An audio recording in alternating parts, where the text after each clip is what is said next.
अस्सलाम वालेकुम। मेरा नाम डॉक्टर मुख्तार है और आज मैंने बात करनी है कुछ एंटी एजिंग हैक्स के बारे में कि आप कुछ चीज़ें करके अपनी जो स्किन है उसको कैसे बेहतर कर सकते हैं और आप जो एजिंग का प्रोसेस है उसको कैसे स्लो डाउन कर सकते हैं। बेसिकली जो हमारी स्किन होती है वो फैट और प्रोटीन से मिलकर बनती है और इसमें सैचुरेटेड फैट जो होते हैं उनकी मिकदार ज़्यादा होती है और अनसैचुरेटेड फैट की मिकदार कम होती है। तो इसीलिए आपको एक तो सैचुरेटेड फैट खाने हैं और अक्सर इन्हीं को खाने से मना किया जाता है कि आप सैचुरेटेड फैट कम खाएं। आपको इसकी मुनासिब मिकदार अपनी डाइट के अंदर शामिल करनी है। जो कोलेस्ट्रॉल है या सैचुरेटेड फैट है ये हमारे लिए फ़ायदा मंद क्यों है एक्चुअली, क्योंकि जो हमारे सेल होते हैं जो उनकी सेल मेम्ब्रेन होती है वो 50% जो है वो कोलेस्ट्रॉल से मिलकर बनती है। तो इसलिए हमारी बॉडी को एक तो कोलेस्ट्रॉल की ज़रूरत है, एक तो हमारी बॉडी खुद कोलेस्ट्रॉल बनाती है और दूसरा हम खुराक से भी कोलेस्ट्रॉल को लेते हैं। अगर आप अपनी डाइट में से कोलेस्ट्रॉल को या सैचुरेटेड फैट्स को निकाल देते हैं तो उससे एक तो आप जल्दी बूढ़े हो जाएंगे, आपकी जो स्किन इलास्टिसिटी है वो कम हो जाएगी, तो आप जल्दी बूढ़े नज़र आएंगे। वक्त से पहले जो है आप बूढ़े नज़र आना शुरू हो जाएंगे। तो कोलेस्ट्रॉल जो है वो आपकी बॉडी के लिए बहुत ज़्यादा ज़रूरी है। और जो दूसरे नंबर पे कोलेस्ट्रॉल है वो क्या करता है, जो बाइल है उसको बनाने में भी हमारी बॉडी की हेल्प करता है। बाइल क्या है, वो जिगर बनाता है और बाइल का काम ये होता है कि वो आपके फ़ैट और फैट सॉल्युबल जो वाइटामिन होते हैं उनको जज़्ब करने में हमारी बॉडी के हेल्प करता है। तो कोलेस्ट्रॉल इसलिए भी ज़रूरी है। दूसरे नंबर पे कोलेस्ट्रॉल जो है हार्मोन बनाने में भी आपकी हेल्प करता है, आपकी बॉडी की हेल्प करता है। जैसे जैसे आप बूढ़े हो जाते हैं तो आपके जो हार्मोन्स होते हैं वो भी कम होने लगते हैं। तो इसीलिए कोलेस्ट्रॉल का अवेलेबल होना बहुत ज़्यादा ज़रूरी है आपकी बॉडी के लिए, क्योंकि बहुत ज़्यादा हार्मोन्स जो है उनका जो प्रिकर्सर है वो कोलेस्ट्रॉल ही है। तो कोलेस्ट्रॉल बहुत ज़्यादा ज़रूरी है। तो इसलिए फ़ैट तो आप अपनी डाइट में से नहीं नहीं निकाल सकते। मसलन लो फैट डाइट पे आप बिल्कुल भी नहीं जा सकते। अब इसके लिए कुछ वाइटामिन्स हैं जो कि आपकी हेल्प कर सकते हैं इसमें। वाइटामिन ए जो है वो एक फ़ैट सॉल्युबल वाइटामिन है। फ़ैट सॉल्युबल वाइटामिन का मतलब है कि वो आपके फ़ैट में जाके जज़्ब हो जाता है और बहुत ज़्यादा देर तक आपके बॉडी के अंदर रहता है बनिस्बत दूसरे जो वाटर सॉल्युबल हमारे पास वाइटामिन था उनकी बनिस्बत ज़्यादा देर तक बॉडी में रहता है और जब बॉडी को ज़रूरत होती है तो वो इसको इस्तेमाल करती है।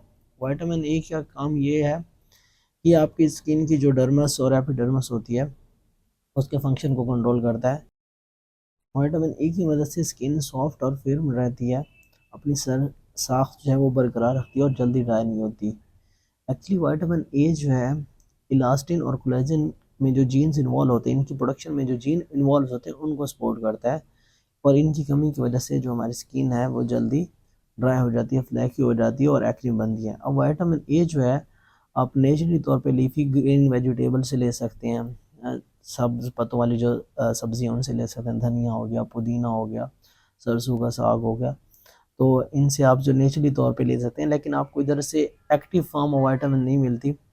मतलब आपको इसमें बीटा कैरोटीन मिलेगा और फिर जिगर जो है उसको एक्टिव फॉर्म में बनाता है, जो विटामिन ए की एक्टिव फॉर्म है जिसे हमारी बॉडी इस्तेमाल करती है। और एक्टिव फॉर्म जो है आपको अंडे की जर्दी से मिल सकता है और फैटी फिश से राहू हो गया, सालमन हो गया और नेचुरल चीज़ हो गया। इन चीज़ों से आपको विटामिन ए की जो एक्टिव फॉर्म मिले जो कि हमारी बॉडी इसको इस्तेमाल करती है। अब हम बात करेंगे विटामिन ई के बारे में। विटामिन ई एक्चुअली आपकी ऑक्सीडेशन को रोकता है और इससे आपकी एजिंग का जो प्रोसेस है वो स्लो डाउन होता है। और दूसरे नंबर पे आपके जो पिट्यूटरी हार्मोन्स हैं उनको रेगुलेट करता है, क्योंकि पिट्यूटरी हार्मोन्स की कमी की वजह से भी आपके स्किन के ऊपर रिंकल्स वगैरह आ जाते हैं।